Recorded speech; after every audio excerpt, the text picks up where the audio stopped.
How did you discover your purpose? Dipping my toes in this industry and dipping my toes in this project and so on and so forth, something that Jay Shetty talks a lot about. Are those the people that don't have the trauma? So they're just like, it's like a straight shot to their purpose? We're all in this glass cage in one way or another. What is my point in this world then?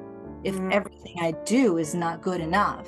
So where other people just see one way out of it, you see 100 because you're sensitive to your environment. I didn't even know that it was as traumatic as it was until I was out of it. And that's also very common for highly sensitive people. They become doctors, they become teachers, nurses.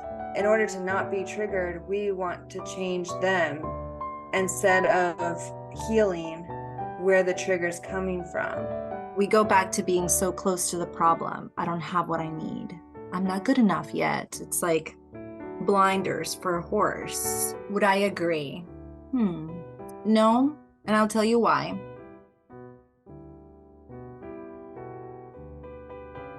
Welcome to my guest today, Graciela Moore. She is a multiple-time published poet, author, show host, certified life coach, and business creative consultant. Welcome, Graciela. I'm so excited. Thank you for having me, Jessica. How are you? I'm wonderful. Thank you for being here. I want to start off with this question first because I think, or at least I'm hoping, that your answer involves a little bit of background into your own personal story. So how did you discover your purpose? It was definitely a life pursuit, I feel like, to kind of put the dots together of where I am supposed to be versus where I am, right? And where I want to be versus what I have been. So at some point, and that point I remember very clearly was when my son was born. So it's been a very drastic 4 years because that's how old he is.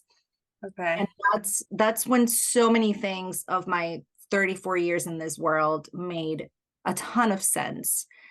Some people call it download, some people call it awakening. I've been very spiritual since I was a child, so I didn't necessarily consider it like an awakening of sorts, but something did happen chemically when my son was born. It was a very traumatic birth as well. And so when I came home with him, I realized he's a highly sensitive. I'm a highly sensitive. It was like so much made sense because I literally knew in my heart that I was going to advocate for him. I suddenly decided to start advocating for myself a little more, right? And defending my sensitivity and defending who I am. And with that definitely came empowerment, confusion, all the things. I feel like we don't talk enough about how we all are in a closet of sorts when it comes to our authenticity and our real deep identity. We think that coming out into the world as who we really are is literally designated to just a group of people. But in reality, we're all in this glass cage in one way or another. And so, go ahead. Go deeper into that a little bit. Like, how Well, does that show up for people in their lives? honestly, it's different for everybody, but my research and my experience and the work that I do kind of confirms that it's all trauma related, right?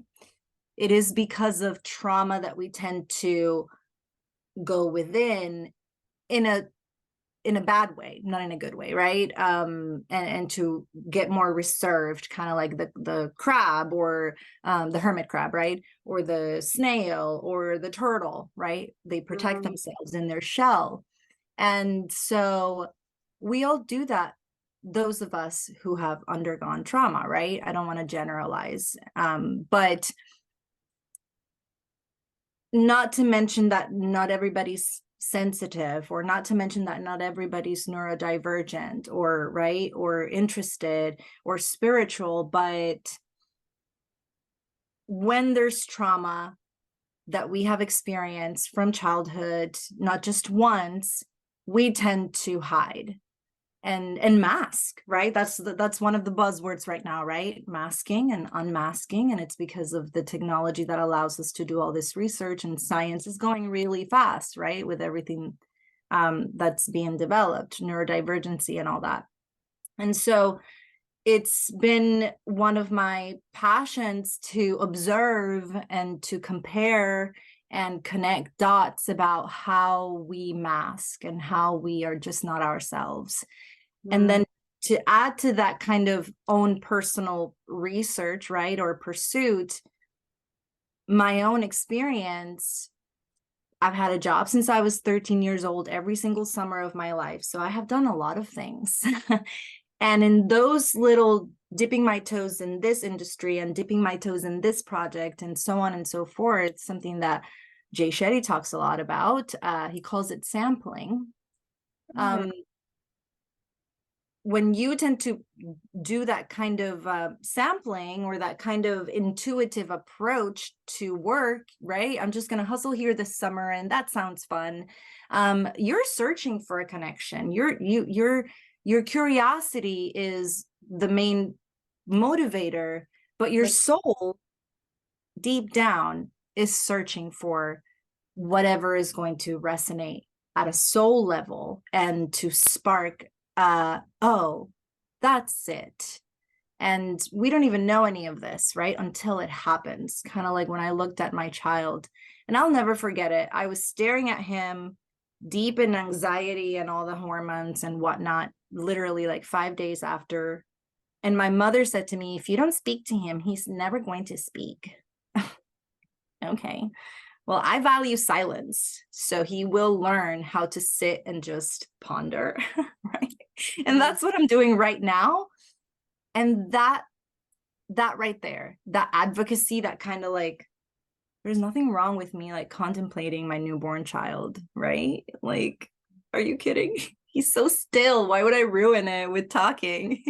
And so that sparked everything, I feel like. And all of a sudden I was in therapy and doing all the work and researching, reading and listening to Jay Shetty and you know, people like that. Sorry to interrupt, but the people that are hermit crabs, or they're not being their true 100% authentic selves, and they have this trauma from their past that kind of prevents them from living fully in who they are. So those are the people, I guess, would you say, that do the sampling, that don't really know what direction they want to go in, so they dip their toes in all these different avenues. Because then I'm thinking of the people that just kind of basically come out of the womb and they become singers, or they become an astronaut, or whatever it is, like they know and they pursue that, and it's just like a one track, you know, and they're on it. Are those the people that don't have the trauma, so they're just like, it's like a straight shot to their purpose? And then you have those that do have the trauma, so then they're kind of like dancing around, figuring out their way and what speaks to their soul. So are you a Swiftie? I don't know if I would identify as that, but I do like her music. Okay, so may I use her as an example? Yeah, of course. Okay, great.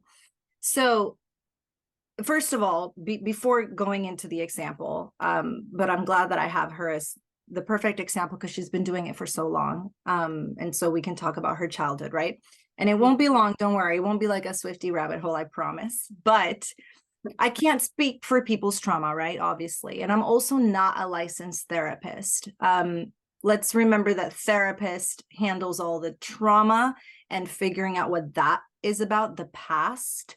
And coaching is more about where we are now, that you have dealt with the trauma and how are we going to get to the future, right? I just want to clarify for just for that sake. And then my experience with the connections that I have made, it's not necessarily that people do a lot of jobs and we have that in common because we come from trauma, but there's a psychic awareness, I feel like, and a hidden form of confidence in tapping into a job for just 3 months and saying, this is not for me. Thank you so much. Bye-bye. And moving on to the next thing. But do we call it confidence in that moment when we realize that this is not for me? You know, we add to that a layer of quitters are losers. So if I just quit that job, I'm a loser, right? So it's now I'm hiding, right? Because society says I just quit my job. And so I can't celebrate that. I know that this is not for me and I'm just going to move on proudly. We don't do that. There's so much shame. And right. And so shame upon shame upon shame, that's trauma at the soul level, right? That's the kind of thing that makes us continually think nothing I do is right. And for sensitive people, that's traumatic. What is my point in this world then? If everything I do is not good enough to them. And that creates a disconnect in the soul level well, then it must not be good enough for me. Well, then why do I feel this disconnection? Right. And, you know, the heart and the brain, right? There's a misalignment that now coaches call soul alignment, right? I'm a soul alignment coach. Let's get that fixed, the chakras and all that, right? And so it's all involved into one whole package, which is you. And there's obviously exceptions to every rule. But let's talk about the example, right? She starts young, she wants to sing, and that's her dream. But yes, we're talking now about Taylor Swift. She wants to sing, she wants to be a star, but what is her purpose? And I'll just kind of illustrate it, you know, first is country music. Well, is that the dream or is that where the opportunity presented itself, right? Then I'm going to dip my toes in pop. Is that my dream? Is that where I'm going to stay? Or is that where another opportunity presented itself? I wrote these songs and they sound poppy, so let's try that. Let's dip the toes. Let's see how that resonates at a soul level. No, I want to expand my audience because I feel like my purpose is much bigger than pop. Okay, well then let's do something else. There's a lot of confidence in that, but at the same time, there's a lot of people involved in the process and a lot of shame and a lot of people pleasing, and that is traumatic. We tend to just consider trauma something really dark, and it's not. One of the people that I respect the most, he is the co-founder of where I got certified, Lumia Coaching, and he's John Kim, aka the Angry Therapist. And you know him? Okay. And so I'm one of his students, right? Because I graduated from that. And I remember when I was in that, and he used to call it trauma with a capital T and trauma with a lowercase t. I'm sure lots of people are talking it in those terms by now because it's been 2 years, and it is the same. And so you take a big T trauma like grape, that's how they call it in TikTok, right? And that's horrible, and that takes a lot of work and coaching and therapy and spirituality, and hopefully you recover, and maybe you don't, right? And it's all okay. And then there's the lower T trauma, like a rejection here and there. But 100 rejections, I mean, they will make you question everything, right?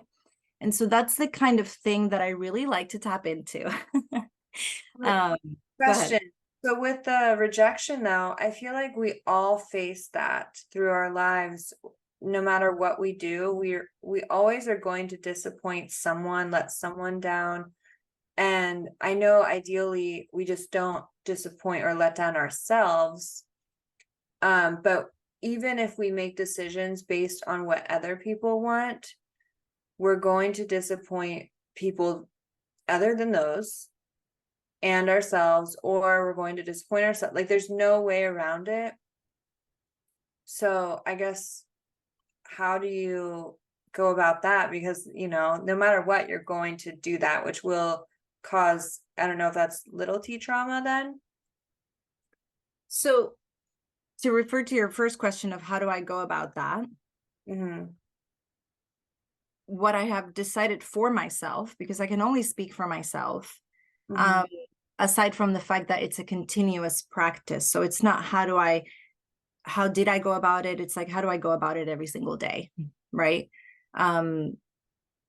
Because the things that kind of annoyed me at the soul level when I was little sometimes still do, right? That inner child is still there. The question is, how do I handle them moving forward? And I consider apathy and empathy to be a scale. If you take the test to determine whether you're highly sensitive, which I believe we're all sensitive to a certain extent because we all have senses. So automatically, right, you're going to feel the temperature one way and I'll feel it another, so on and so forth. Things will resonate with you at some level because you have senses and you feel things, and right. And so when it comes to taking things on or deciding to let them go, is it going to affect me or not? I see it and I illustrate it and I teach it as we're in empathy here. And here's where you're all in your feelings, and you're allowed to be all in your feelings, but there's a certain apathy needed to handle these things. You have to detach in order to gain perspective. If you are this close to the problem, you're not going to have that perspective. You're going to be, and then you take it to the scientific level, and the fact that if you're triggered, you're not in your prefrontal. You're already in your lizard brain. You're in survival mode. You are in either fight or flight or freeze, right? To the point that if you're having a conversation with someone that it's triggering you, and you pause the conversation to text a friend about it, that's flight. You're fleeing, right? But we don't realize those things. Yeah. Right. And so the practice then becomes, I'm not going to care. I'm going to practice not caring, right? Express it, right? Right, right. What would it look like if I didn't care as much as I care? How would that look like? Would they be okay if I detached a little bit? Those are some of the questions that I like to bring up in conversations, right? In coaching conversations. We tend to do a lot of role playing when it comes to this type of coaching conversation, because with sensitive people, it's always about other people. We want to please, we want to nurture, we want to serve, we want to experience other people's happiness, right? Because that's empathy. And if you're listening and you identify as an empath, then you know very well, right? That I want to make sure you're okay, because then your energy is going to be chilling and then I get to be okay. But that's also trauma. That's people pleasing. And I should be able to be okay whether you're in a good mood or not. Right? Because that's your world. This is my world. Where do we intersect? Great. Let's have a conversation with perspective, with respect, with everyone's feelings in check. And then, right? And I am me. And we are we together. That's the Beatles, right? I just heard it in my head. So if someone is affected by someone else's energy that much where it does affect their mood, is that person more sensitive, or does that just mean that they're an empath, or does that mean they have this strong bond or connection with this other person that's causing that person's mood or energy to affect their own? I would say all of the above in different circumstances. Okay. Because energy is real, whether we believe it or not, right? And so you take someone like myself, a very sensitive and interested in all this energy chakra stuff, to a type A like my husband, for example, who will, I observe how he will be affected, right? When the energy in the room is weird or whatever, I observe him, but he doesn't call it that. He doesn't even call it anything. He may just call it stress. I'm stressed about work, right? But I know what's happening around him. The dogs are fidgeting, the dogs are barking, the kids are going in and out the house, and that's kind of stressful energy, right? Like, can we all just chill, right? And so whether you realize it or not, you may be empathetic or empath or, you know, affected by other people's energy. But I also do believe that people that grow up sensitive because of trauma, right? I'm like unknowingly walking on eggshells because I don't want to trigger you or stress you even more. And Yeah. so now I'm completely quieting myself like a mouse. And that's, I get chills thinking about that. Like, I don't ever want to live in a house where I have to do that ever again, right? And so it's energy just affects us whether we realize it or not. Gosh, I've been there too. It sounds like you were at one point where you live somewhere and you are living in that atmosphere where you do feel like you can't breathe too loud and you're walking on eggshells, and you don't, I don't know about you, but in my experience, I didn't even know that it was as traumatic as it was until I was out of it. Correct. Right. And that's also very normal as well. Hindsight is 2020, right? All the cliches come to mind. Hindsight is 2020. How did I not see the red flags? And then the cliche becomes, well, when you're in it, you don't see them. And that's 100% too. But I mean, 100% true too. But something I tweeted today, do we still call it that? Is about how empaths, and this is where psychic awareness comes in. I like to bring up psychic awareness because if psychology applies to everybody and we all have a psyche, then ergo, right? The thing about psychic awareness is that there's that vision in mind, right? Of the future. And when you come from trauma, the vision is very romanticized. Think Disney, white picket fence, the American dream, right? I'm Puerto Rican, so I drank that Kool-Aid every single day. And my dream was to come here, and I made it happen at 27. So imagine that, very long childhood dreaming about, right? Yeah. And so when we are sensitive and we put all of this umph and soul into a vision, we tend to really fall for the prospect of something.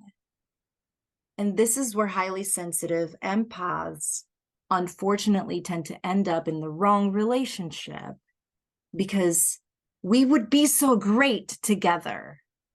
But what about now? Or you would be so amazing if you changed this and this and this and this. Right? And I just know you can do it. And in the process, we lose ourselves 100%. I mean, that was my experience, and it's been the experience of everyone I compared notes with, right? Because I'm no longer just for me, and we all should be. It sounds very selfish. It takes a lot of coaching to get the guilt out of the selfishness, right? But it is really everyone for themselves. We really just conglomerate together because we belong, right? But at the end of the day, if this is not a safe environment, I want out. And if this is not a safe environment, you deserve out as well, right? And so we tend to just dream and hope. I coach a lot about hope as well. A lot of people think it's nonsense or a completely abstract word, but it's very real. How you live for the hope of things sometimes, and that's all you have, right? And Mm. so it's just very difficult to see the red flags when all you're doing is living for the dream. I'm going to do this in the hopes of this. And if it doesn't happen, I'm going to hold on because I have all of this other trauma, right? Fear of rejection, fear of being alone, fear of not being good enough. And so if I'm in a relationship already, I must be good enough. And so at least I'm checking those boxes. And so it's just, whew. Something that you said gave me an aha moment that I want to share, and then I want to go back to hope. But we try to change things about other people so that they don't trigger us. So it's like our egos or our triggers, in order to not be triggered, we want to change them instead of healing where the trigger's coming from. That's right. Do you want me to expand on that? I mean, yeah, you can. It was just like, I'm not doing, like, it was a lot bigger in my mind. I'm not articulating it Oh correctly. no, it's a great It's coming point. out. We can Okay. expand on that. Yeah. But Yeah. I think so. Deepak Chopra, in one of his books, one of the quotes I reference the most from him is, awareness is magic. Mm, Period. That's it. That's the answer. That's the sentence. We do it because we're not aware that we're doing it.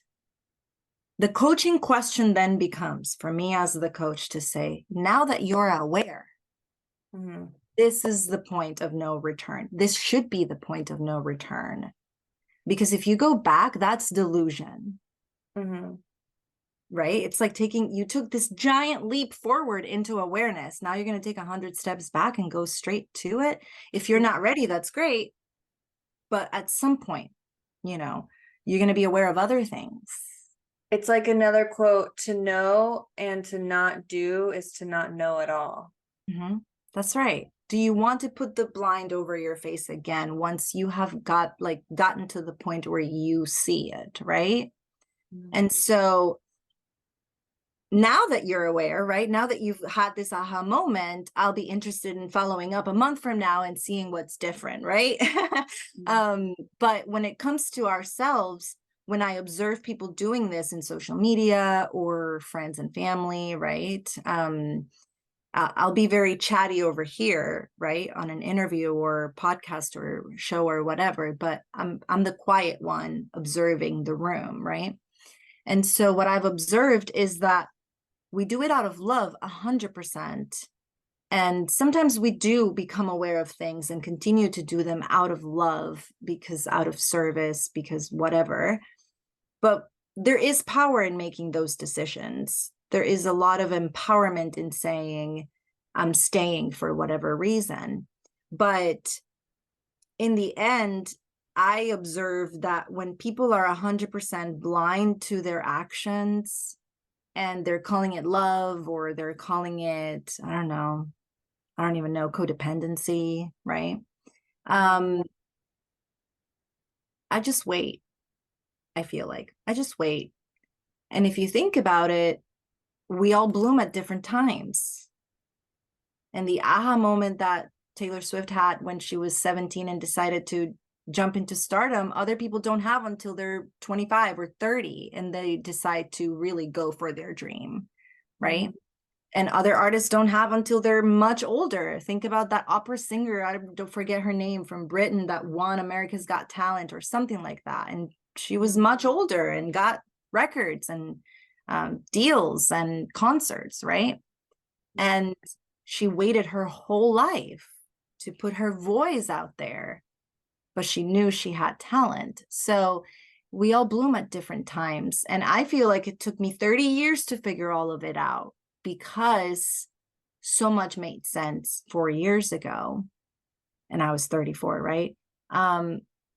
One of my inspirations to become a coach is when I realized that by becoming a coach, I can help people figure out all of this in a month of coaching and not spend 3 decades, right, stumbling and fumbling and failing and building trauma upon trauma to have a story, right?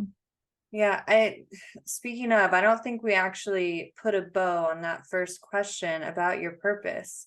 What would you say that your purpose is, if that can be, simply stated in like a sentence? My purpose is to serve, in Mm. all honesty. And it's been lots of different types of serving ever since I can remember. Um, Serving in good ways and in bad ways, as in serving as a pawn in someone else's dream, or serving as in literal waitressing, bartending. What do we call that industry? Hospitality industry, right? I was a casino croupier. I used to deal blackjack, roulette, poker. That was so much fun. I loved it. That was like the best 3 years of my 20-some-year-olds.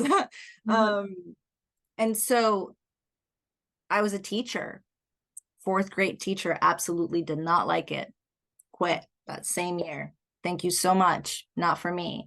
I was a one-on-one tutor for 11 years before I even graduated college. So it's always been, and that's also very common for highly sensitive people. They become doctors, they become teachers, nurses. We love to serve, and it's because we love to serve that we get taken advantage of, and that we fall into the places that we shouldn't be. You know, it's I don't know if you resonate with, she's my best friend but I'm not her best friend, but she's my best friend because I just love her so much. And it's like this other girl has a ton of best friends, right? I don't know, that happened to me so many times, right? And Yeah. so, and it's because I cared so deeply. That's the point I was trying to make, that I care so much. And so it's just interesting. Going back to the purpose, I grew up on stage. My father was a musician. So in my home, we're all musicians. I had no choice but to go to music school. I had to pick an instrument. Mm. Um, we all sang, so we were all in the choir, at family gatherings. Oh my God, you're gonna sing this song and come, come, come. And it's like, okay, people pleasing all the way, right? Um, and so growing up on stage gave me this type of confidence to communicate, to grab a mic, to host an activity, to reach out to people. I've also always worked in sales. And so I know what it's like to speak about a product and sell a product, right? And when it came time to look at my life, really the pandemic is what brought it on, because I was part of the Great Resignation. I don't know if you've ever heard that term, but it was 2020 and 2021 when all these people were either let go or quit, right? And it was a massive movement in the US. And so I was also furloughed and subsequently let go of my job as a real estate agent in a corporate real estate agency, where I was more of an employee than a real estate agent on my own, like usually it is. And so I had to look at my life, right? And my husband and I sat down and what are we going to do? Going down to one paycheck now, so on and so forth, right? And I really pondered where I was in my life, what I wanted to figure out for myself. I'm a stepmother as well.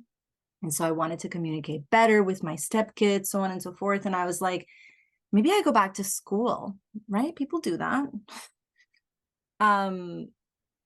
What am I going to go for? And where my brain earlier on in my life was all about literature and fiction and film, that's my major, my 30-something-year-old reawakened self was all about the brain. And so I was like, well, I'm not a science student, so I'm not going to go for like neuroscience, but maybe psychology, right?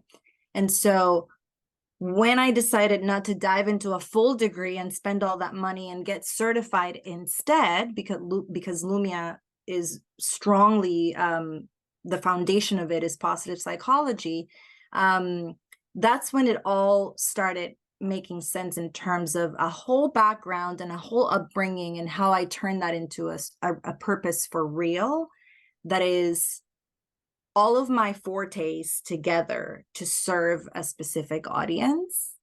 And I don't know if my co-students in the cohort had as much fun as me figuring out their coaching business, but I loved the process of saying, who am I? And my coach and my therapist obviously helped me so much. Who am I? Who I've been this whole time, and how can I use that to help someone who may have gone through the same thing? Because that's what niching down is, right? You don't just want to niche down because it's a trend, or you don't just want to pick a niche because it's the trending niche. You want to pick a niche that you really connect with. Otherwise, you're not a fool. You're just, well, you're masking. When you're really speaking to the niche that you're speaking from the soul, it shows, right? And so that's where I started. I started with advocacy work about domestic violence and bullying and all the things that happened to me. Because I want to connect with those people so that I can then help them get it together, because I'm finally at that point, right? I'm almost 40, but yay, I'm at the point where I can sometimes, with fear, demand respect. And I feel the fear, but this is not right. And I won't stand for it. Okay. Okay. I'm walking away now. Okay. That worked. That's great. Right. And then when I see my coach, I celebrate, because that's what the coaching call is, right? The purpose for me has happened like that. If it changes later on, I think we all grow and evolve, right? Honestly, I see a lot of autism awareness work in my future, right? Because we have a young child and all these developments are happening, and I can already see how I'm changing. It's like, right? I want to talk about my current hyperfixation, and that's not necessarily empath, right? Like, that's this child and what's happening with him. So is my content going to change? I don't really want to, but maybe it does. I don't know. And there's also confidence and freedom in saying, I'm just going to rebrand. I'm just going to do this now instead. And if it works, great. And if it doesn't, we will figure it out. Now, obviously, I feel like there's a lot of privilege in that as well, right? Not everybody has the luxury to sample or to really, I'm thinking very not optimistic. What's the opposite of not optimistic? Pessimistic.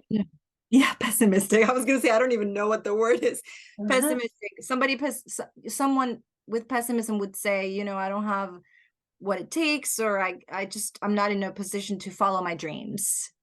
But go ahead. So it sounds like your passion can change and evolve with time and as your life unravels and you go down different paths and you experience different things, then you can help someone else that's, one step behind you, because you've been there, you've been in their shoes. And so your purpose is to serve, but that looks different depending on where you are in your life. And so for anyone listening, their purpose could be one solid word, but under that word could be all these different ways that shows up. 100%. And everyone is 100% different. Everyone's experience is different. So launching a business for me is going to be different than you launching a business, and so on and so forth. Just like states have laws and regulations that differ one from the other, right? I can't just send everybody to the sunbiz.org website, because that's just where we launch businesses in Florida, right? And so it's definitely foundational work to get that detachment that allows for the perspective that says, what are all the resources I have available? We go back to being so close to the problem. I don't have what I need. I'm not there yet. I'm not good enough yet. It's like blinders for a horse.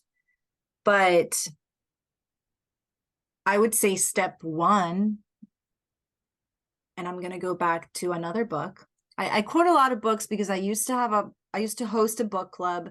And for all the books that we read, I used to interview the authors. So I got to interview, not Chopra, sorry, but I did interview this one, Brita Fernandez Schmidt. And she wrote Fierce to Fierce, being FEARS, going from fierce to FIERCE, to fierce. Gorgeous book. And I've been in social media forever. I started when Facebook was just for students, when Instagram was just a beta testing type of thing. And so my Instagram has gone from being a personal account to being a content creator account. And in that journey, I kind of did what she brings up automatically without knowing. But she brings up one of the first steps in figuring out what your purpose is, for it to be following people that inspire you, not on social media, but as in observing. See, it's not just about clicking a button and that's it. There's work involved, right? Observing, what do they speak about? What was their trauma? What inspired them? What is it about how they communicate their message that inspires me? What words? And these types of questions come very naturally to me because, I don't know, my dad was a musician. I was a poet. I'm a literature major. So words are important to me, right? I'm the type that pauses the show to find a word in the dictionary. And so automatically these things kind of came to me. And as it turns out, smarter people than me agree that seeing who it's like you said earlier, who is above, that I can reach up to.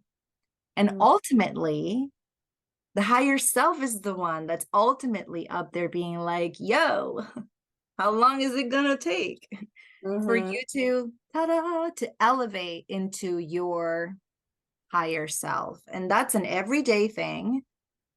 And it's not all day, every day, but it's so worth it.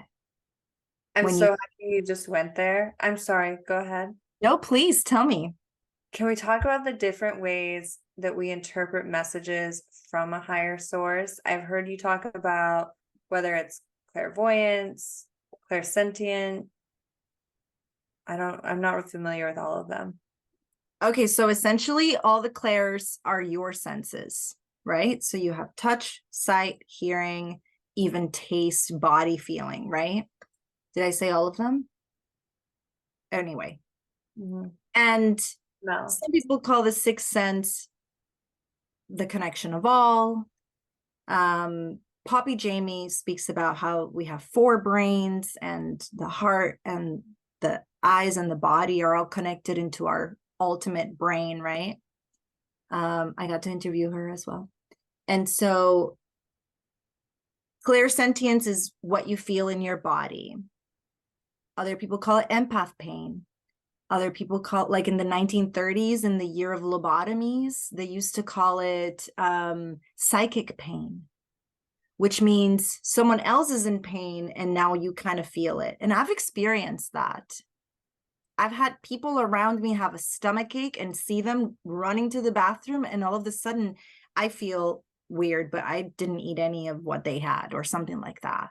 And I never get to go to the bathroom. I just felt weird, right? And so sentience, like I have this feeling in my chest, something's coming, I just don't feel right, right? Or goosebumps. You know, can we get to the point where we differentiate goosebumps of the temperature changing and now it's a light breeze, to there's goosebumps because there's just something else energetically going on? And some people think what I'm saying is complete nonsense, right? And other people totally believe it because they've lived it, right?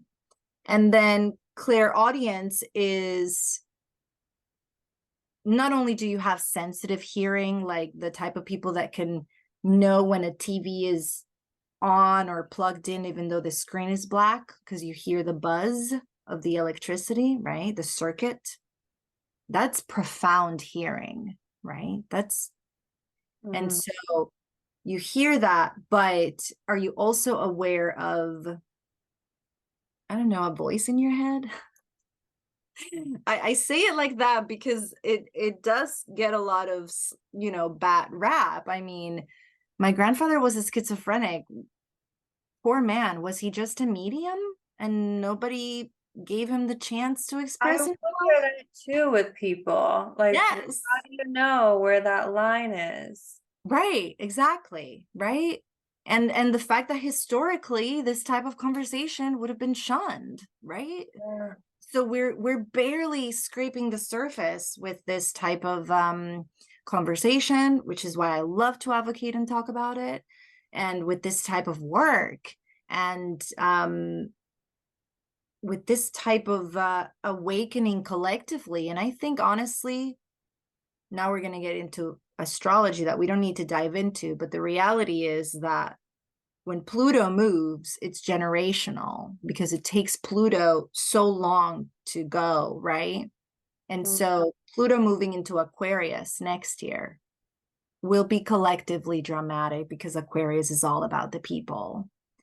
And so, and I don't feel like the politics right now reflect that. So, collectively we go through these moments of awakening, but within ourselves they just happen at a different pace. And clairaudience is about, you know, do your ears ring and do you get a download afterwards, or did you hear, I guess, just you just know. That's also another one. Clairsentience, clairaudience, clairvision. Clairvision is clarity of vision. So can you project? Do you get these flashbacks? Or do you get these images that are not flashbacks, right? But you just don't know where they came from. Usually clear visual people like tend to avoid violent things, because if I watch a violent movie, I'm going to have that image in my mind forever. And so that's clear vision. And when I think about moving somewhere, I see it so clearly. And some people don't, right? Can you see a project before you started it? I woke up one morning and I saw this in my dream. And I woke up and my husband is asking, like, what are you doing? I was sitting in bed like this. Right after I woke up, Michael's like, what are you doing? And I'm like, I just saw a book in my dream. I was holding it this close to me. And now I have to figure out what it is. And so that was so, what's the word? Obvious to me, right? Like that's a visual thing that I saw that now I'm feeling so certain is something I must do. And that's the cover. I saw it in my head, right? How do I do it? How do I do it now? That's the creative process that I talk about in my bio. And so those are all the clairs, and they manifest differently for everybody, I feel like. But in the end, I think the ultimate awakening, right? Now we're talking Buddha, all of the greats, I think is a manifestation of it, all of it. Think of just light coming out of every pore, right? All the clairs working together, a beautiful harmony. That's also alignment. I think all of it, the chakras aligned, and you're walking on a cloud. If you get to do that every day, then everything else will follow. You're just connected.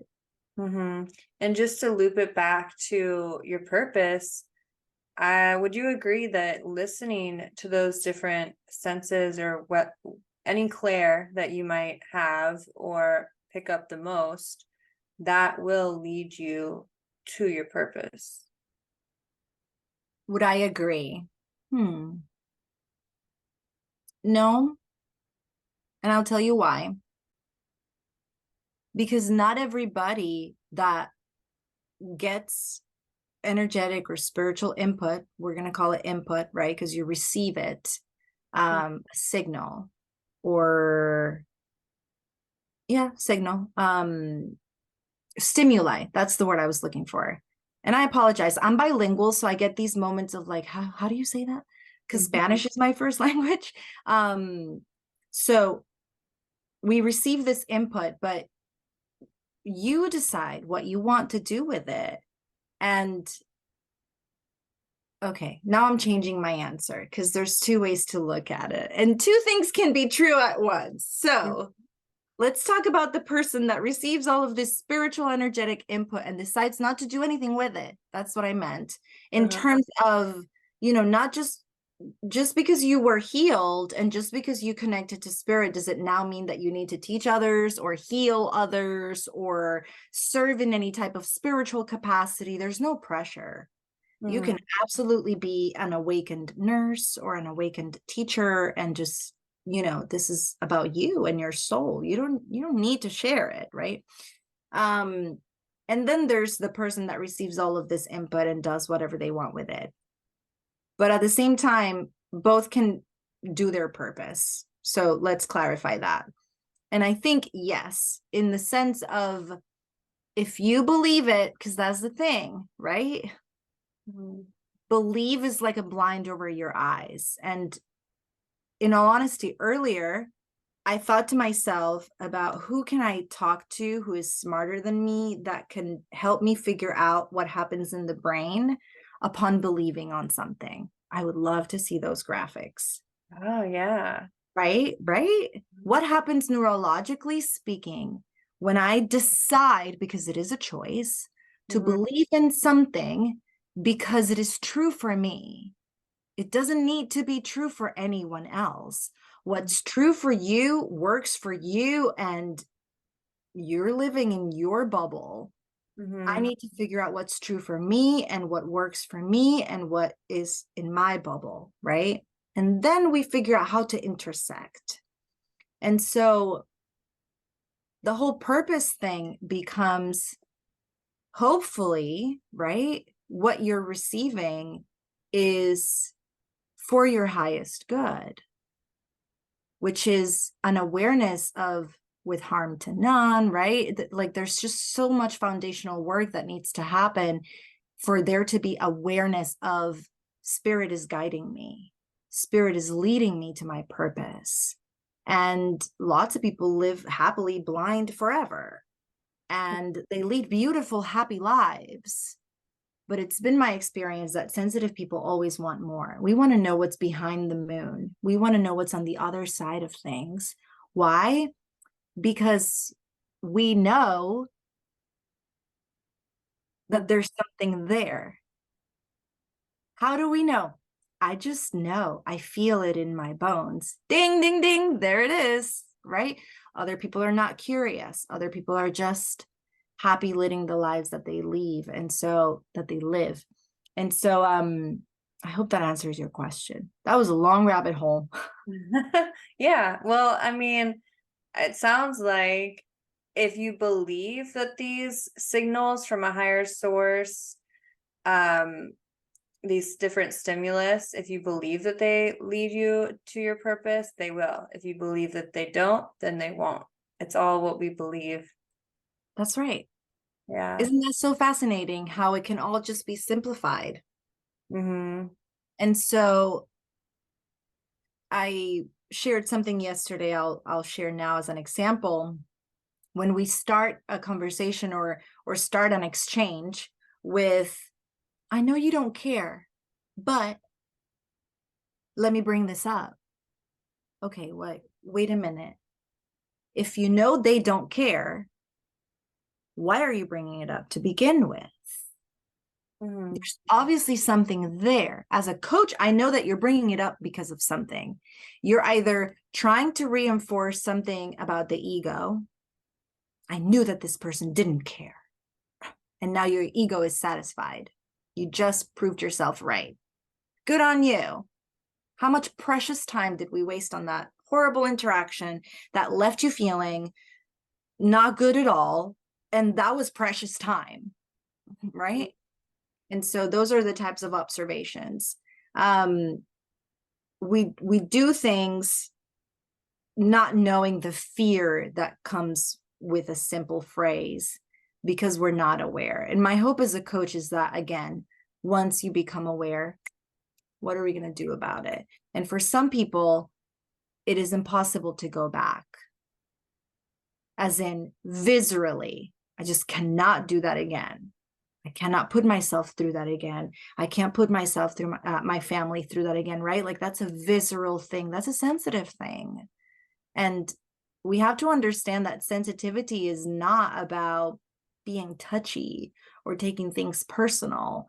Sensitivity is about caring deeply for things and thinking deeply about things. So where other people just see one way out of it, you see 100 because you're sensitive to your environment, whether because of trauma or whether because of just pure talent and bliss, right?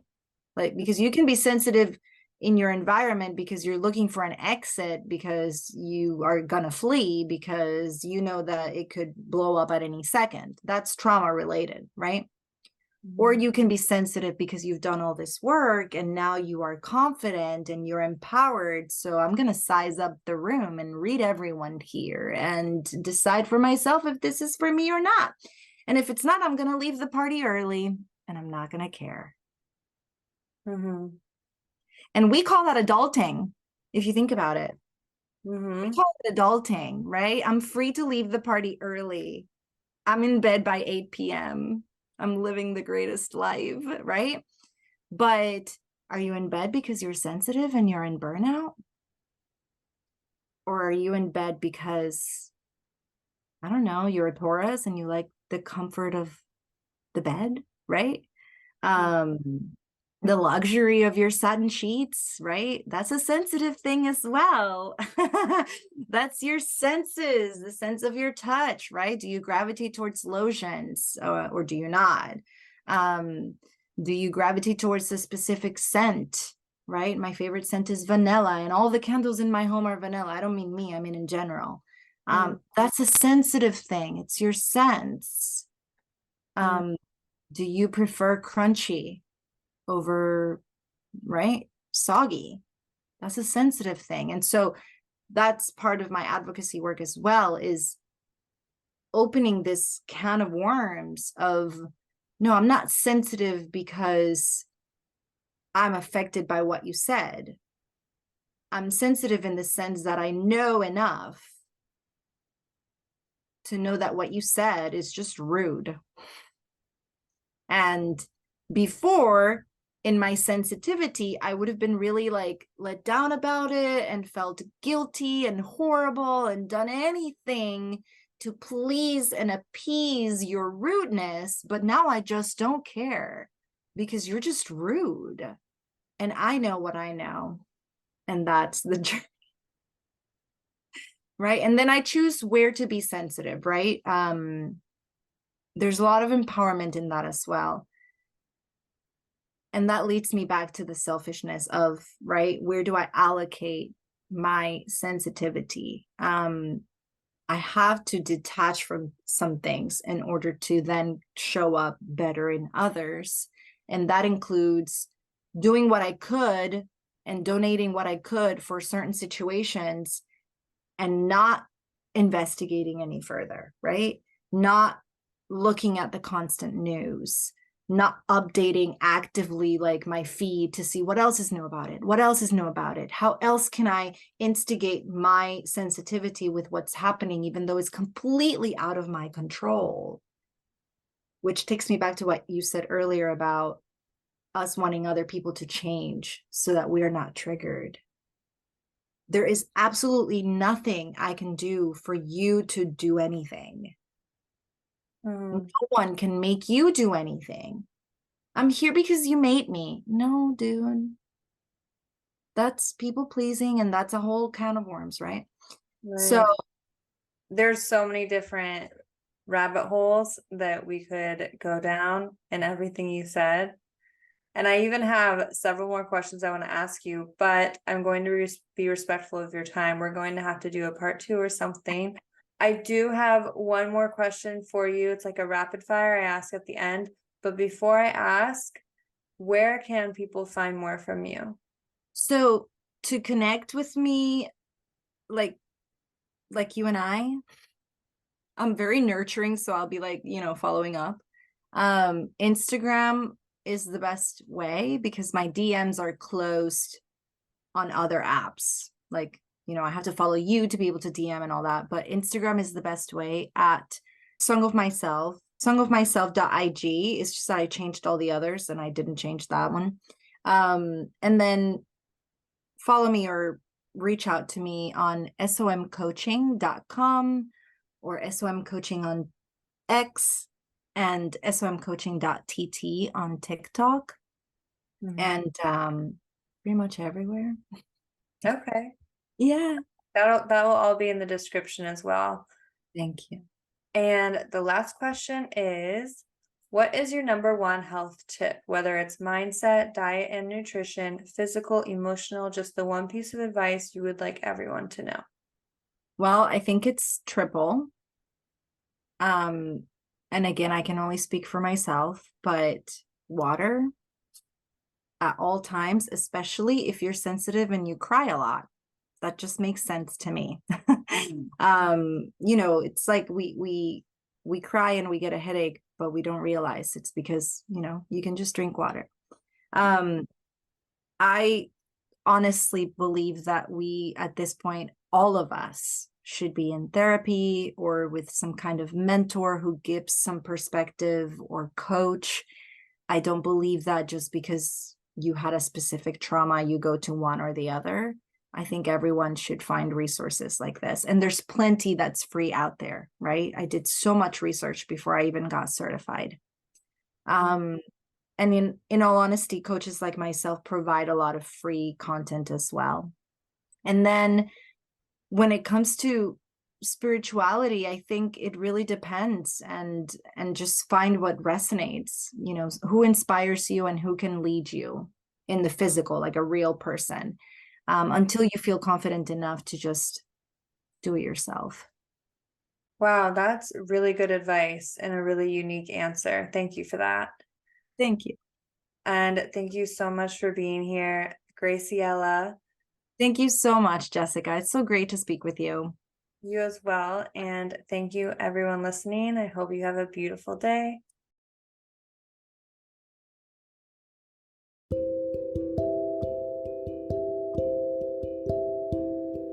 That concludes this episode. If this resonated with you, please give it a rating and review. And if you have any questions, please feel free to reach out on Instagram. I would love to hear from you. Links are in the show notes. I sincerely thank you for your time and your presence.